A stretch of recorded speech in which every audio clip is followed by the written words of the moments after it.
Good morning, everybody. Thank you all for coming. Obviously, I'm here today to, yesterday we announced that we had signed Jay Woodcroft to a new 3-year contract to be the head coach of the Edmonton Oilers. It's a great day for the Oilers.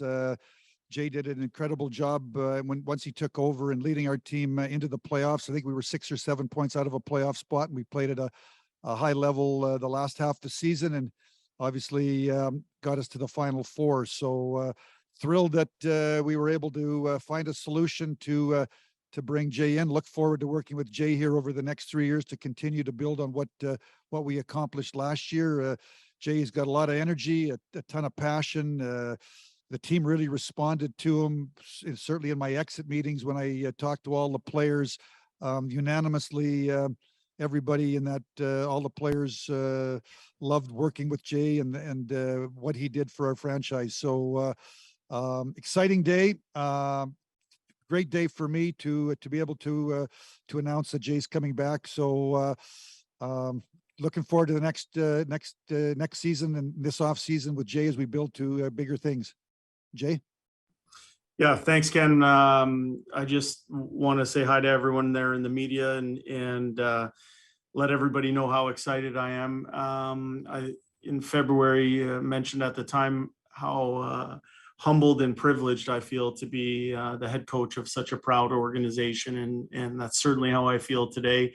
I want to thank the organization for their belief in me, and it's a responsibility I take quite seriously, but I'm super excited about and looking forward to getting started in our preparations for next year.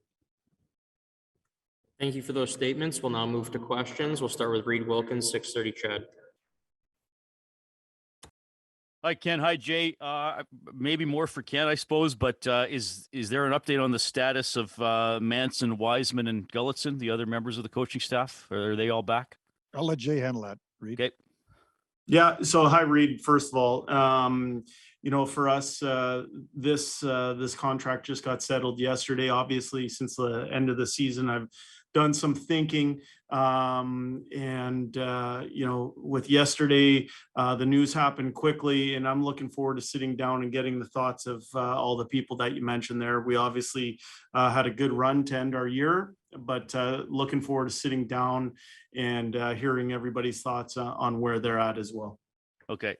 Well, I guess if I make a comparison from your career, like is Dave Manson what you were to Todd? Like, is the relationship similar or that close?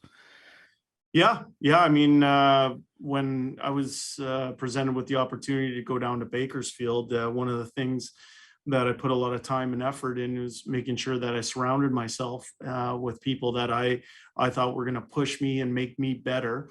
I didn't know Dave at that time, but obviously over the last 4 years, we've done a lot of coaching together, and we've done some winning together over that period of time. I think he complements my personality because he's different. He's someone who, obviously has played over 1,000 games in the National Hockey League, was an NHL All-Star, played different roles on teams. And I think, we work well together. So obviously for Dave and I, we have a relationship that goes back to that original hire in Bakersfield. I feel very comfortable with them, but I'm looking forward to sitting down, as I am with all the coaches, and getting their thoughts and seeing where they're at, and then moving on from there.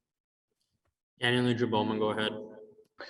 Hi, this might be a question for both of you, but I assume I'll probably start with Ken here. Obviously the last couple of weeks, the season ended a couple of weeks ago, and you said how well Jay had done. Can you just explain the process from the end of the year to ultimately signing the contract with Jay? What was that timeline like, and how did it kind of come to be? We lost today, Daniel. We lost on a Monday night. I think it must be about 2 weeks ago. And then basically the rest of that week, Tuesday through Friday, we did exit meetings. Jay and I with the players. Obviously they're anxious to get out of town. And then I think that was sort of a weekend to take a breather. And then last Monday or Tuesday, I think Jay and I sat down one-on-one here. I told him that I wanted to have him. It was our first opportunity to really sit down and talk about his situation. When I hired Jay in February, I'd said his mandate was to come in and get us in the playoffs and see what we could do once we got in. He obviously lived up to his end of the bargain. And I said that when the season was over, that he and I would sit down and talk about, going forward. So last Tuesday was the first time that we had an opportunity to sit down. And I told Jay that I wanted him to be back as the head coach.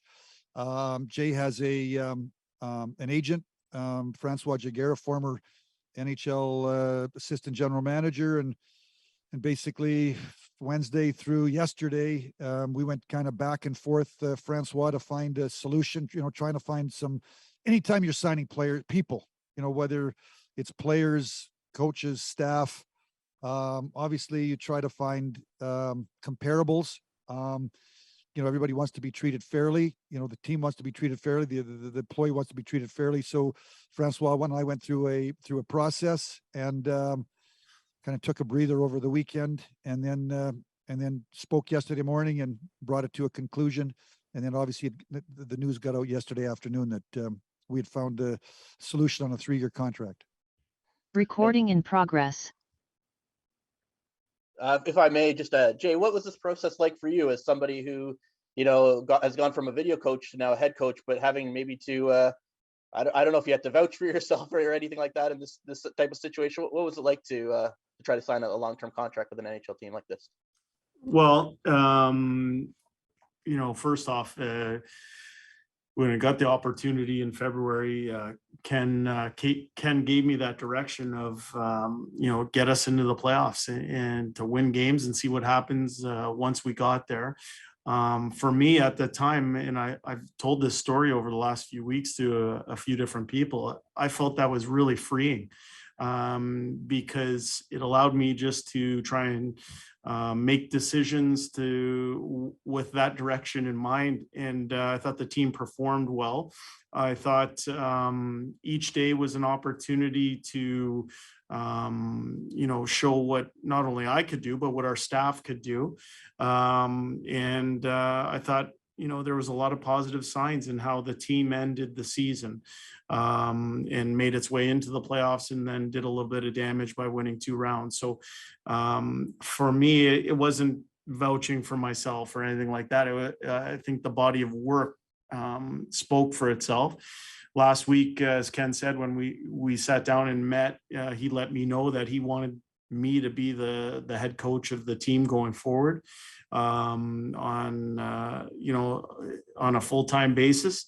And I let him know that I was interested in being the head coach of the Edmonton Oilers. And as I said at the start, it's a big responsibility, and one that I take very seriously, and I feel humbled and privileged to have been put in that position. And I'm excited about our players and our people.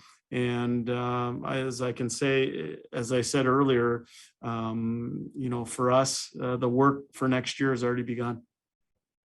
Rob Tuchkowski, go ahead. Jay, I just want to flip back to April 2018. Why did you go to the American Hockey League? You had a good reputation as an assistant in the league. I'm sure there would have been openings. Was this all part of the long game that you thought would one day get you to this day?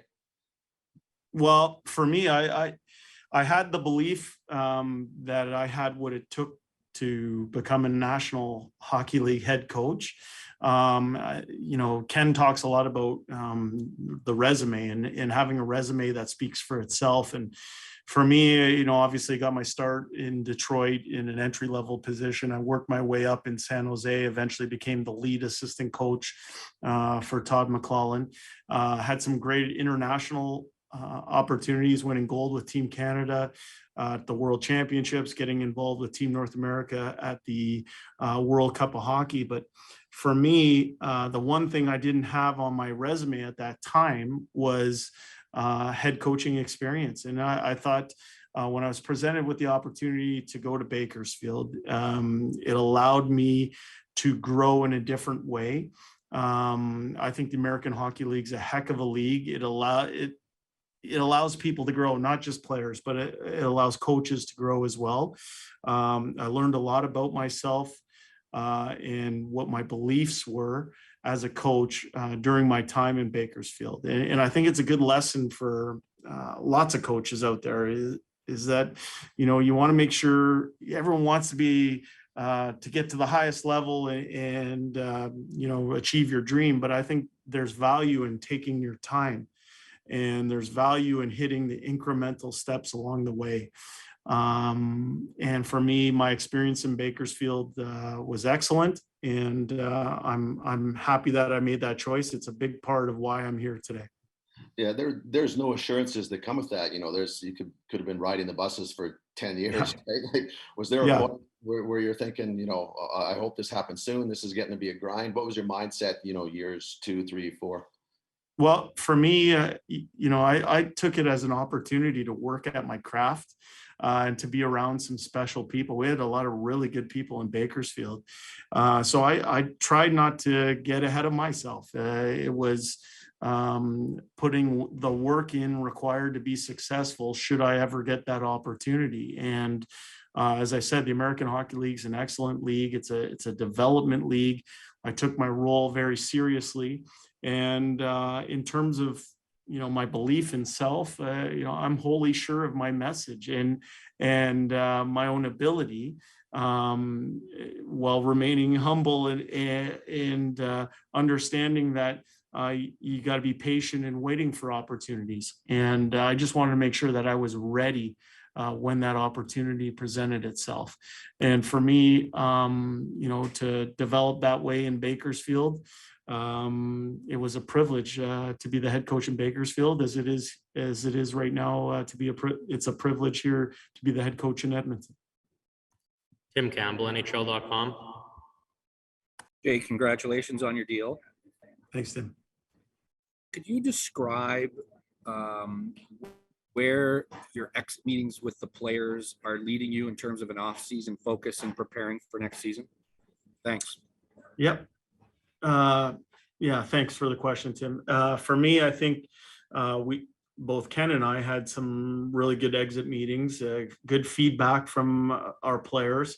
I think the people in our organization in this year's version got a taste for playing deep in a playoffs, playing hockey in the month of June. But I don't think anybody's satisfied with just that. I think we understand that there's a whole lot of work that's going to be required in order for us to have the season we want to have next year.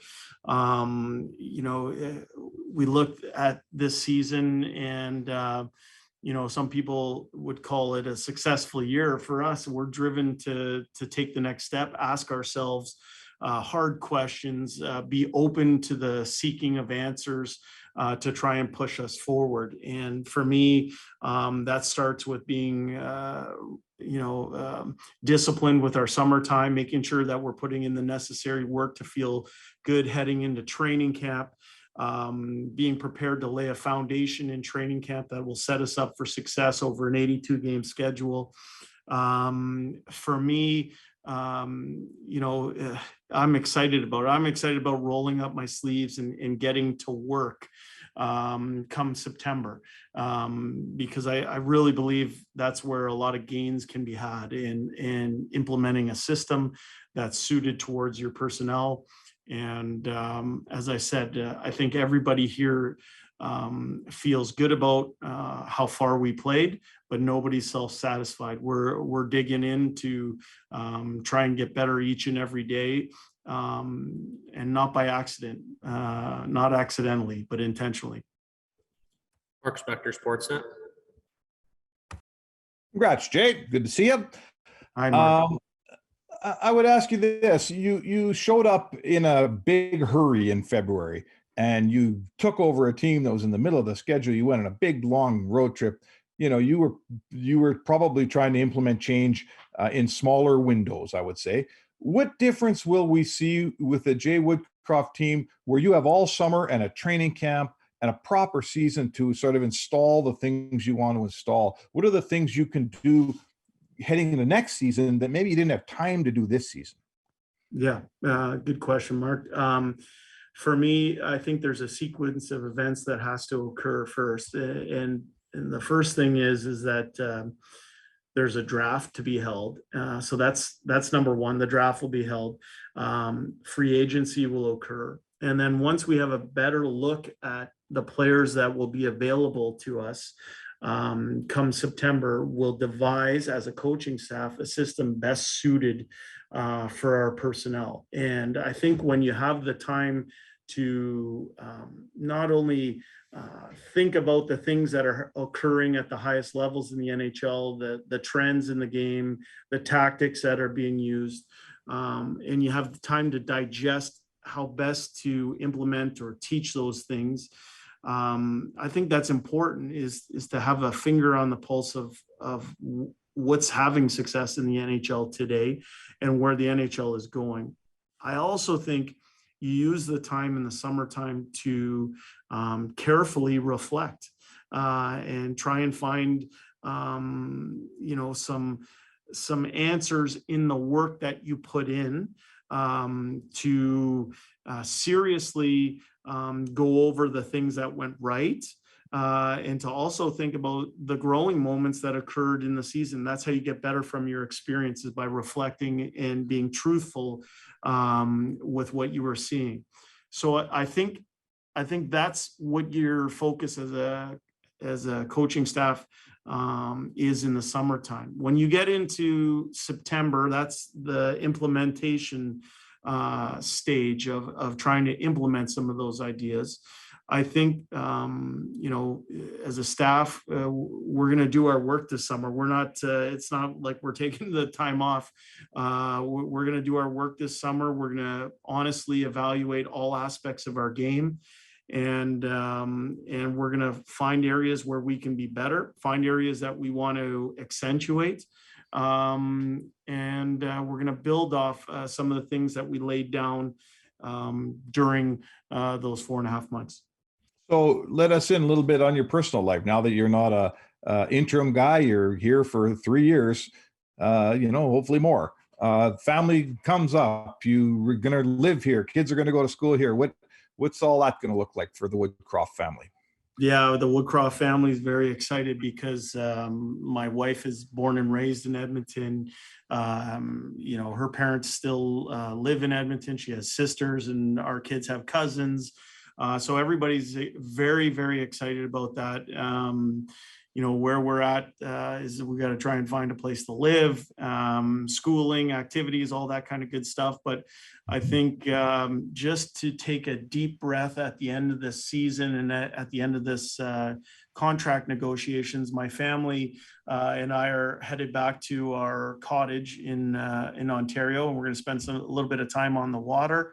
My kids are going to go to camp, but rest assured, come August, the Woodcrofts are very excited about, putting down some roots here in Edmonton. Thank you. John Sexsmith, go ahead.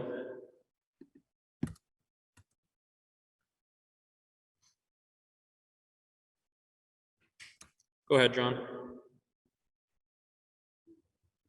Ken, I know you talked about it off the top, but why is Jay the right man for the job? Well, first off, the way the team responded to him, I mean, obviously we're in a results-oriented business, and when we took over, or when Jay took over, I think we were 6 or 7 points out of a playoff spot. What were we?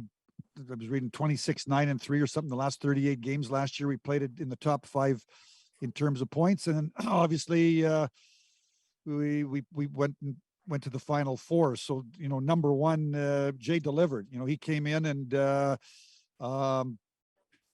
made the decisions that were needed to make, and the team responded, and our team played at a high level. And then I think, in fact, as Jay talked, they talked about resume. Jay's been in the National Hockey League since 2005-06, 3 years as a video coach working with under Mike Babcock and Todd McClellan. Then he went from being a video coach, he went to the bench to be an assistant coach with Todd in San Jose, and then he came here to Edmonton with Todd. Then he went back to the American League to be a head coach. So he's paid his dues. It's not like he's a first year NHL head coach coming into this season, but he's been in the National Hockey League for what, 15, 16, 17 years waiting for this opportunity. So I think it's a combination of a whole lot of things. It's a combination of being in a results oriented business. The team delivered under his watch, in talking to the players in the exit meetings. They all believe in his direction, they all believe in his leadership. They believe in his communication. And then again, from my point of view, I look at the resume, and he's paid his dues and learned from a lot of the top people, and went back to the American League, and where you make decisions and some work and some don't, and you wait for your opportunity to eventually be a head coach at the NHL level. So I think it's a combination of a lot of things that ultimately factored into the decision that I made to bring Jay back, or sign Thanks, Jay Ken. on. And Jay, one for you. Congratulations, Sure. first of all. Thanks, John. I know you're not a guy to talk about yourself, but today might be that day. Do you treat this day retrospectively, thinking about all the sacrifices you made along the way to get to this point and fulfill your dream, or are you thinking ahead? Well, John, I'm going to say what I would say after a win. I'm going to enjoy this for about the next 10 minutes or so, and then move on for our preparations for next season. But no, it's a big, in all seriousness, it's a big day for my family. As I said, I've used the word privileged. I feel privileged for this opportunity. And I'm committed to making good on it, because I think it's a huge responsibility. And but certainly everybody in my family is super excited. And as I said, I'm proud that I'm the head coach for such a historic organization like the Edmonton Oilers. Thanks, way to go. Have a great summer. Thanks, Sean. Bob Stauffer, 630 Chad, go ahead. Hey, this question's for Ken Holland. Ken, I know that Dave Tippett had some input in some of the free agency decisions. A little bit different in this situation because, Jay and potentially Dave Manson have spent a lot of time with, your farmhands and that sort of thing. But how much latitude and input do you look for out of your head coach? And is it different when this is really the first head coach opportunity Jay's had at the NHL level, as opposed to Tip, who'd been a head coach for a couple other organizations? I'm just trying to think as you're talking, Bob. I've probably worked with 5 or 6 coaches. I think Scotty Bowman and through Mike Babcock and Dave Lewis, and so I've always, the coaches behind the bench and has to coach the team. So I always, is heading into the off season, I've always asked the head coach his thoughts on the team, his thoughts on each individual player, his thoughts on what he would like to see us accomplish over the off season. I also ask the captain and the leadership group of whether I was in Detroit or in Edmonton. So then you have your pro scout meetings and you get their opinions and you go through your analytics and you ultimately work your way towards decision making time. So Jay will obviously, Jay and I have talked, some about the team. We're going to have pro scout meetings here shortly. Jay's going to, be sitting in and give Jay an opportunity to tell our group what he's thinking. And then obviously there's a salary cap. There's now you see what you can make happen. So Jay will have influence in the sense that he and I are going to talk on a regular basis, and I think we've worked together before. So I think we both want the same things. We want to find a way to make the team a little bit different, a little bit better, and obviously there's salary cap constraints. Thank you. Andrew Bowman, go ahead. Thanks. Sorry, guys. I just have a question for each person. I'll start with Jay. I just wonder who the first call was that you made once the contract was all complete. Who did you think of first, and what did you say? Well, first call actually was Ken, because Ken called to let me know that that we had agreed to terms, because that type of thing happens between the agent and Ken, but Ken called immediately and let me know how excited he was. And then, my wife was right beside me. And so we told her, we talked about it as a family, because my kids were there as well. And it was a special moment for us. And then the first phone call I made was to my brother and best friend, Todd Woodcroft, who's been, supportive along the way. I'm fortunate that I have two great brothers, and my brother Todd and my brother Craig, and we have a tight family, and excited about it.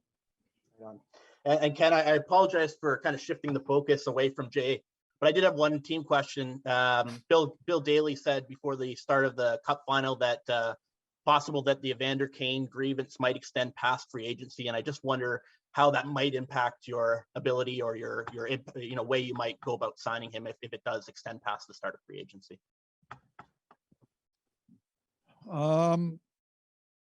That's a great question. I mean, obviously I don't really have an answer for you, because I guess it's sort of uncharted waters. So I'm trying to gather as much information as I can. Obviously Bob Nicholson was at the Board of Governors meetings. I know Bill Daly addressed the Board of Governors. I've had multiple talks with Dan Milstein.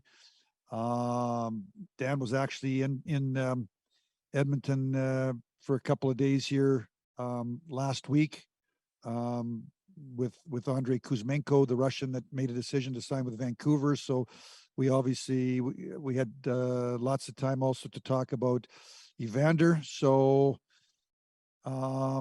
like I said, it's uncharted waters. I don't really have an answer for you, because it's not like this situation happens on a regular basis. So I don't really have an answer for you. I'm just going to we're going to try to do the best that we can based on the information that we have. Certainly the hope is to be able to bring Evander back, but obviously there's this situation. Obviously there's the cap, there's certainly Evander and his agent, their wants and needs, and hopefully everything aligns up that we can bring him back.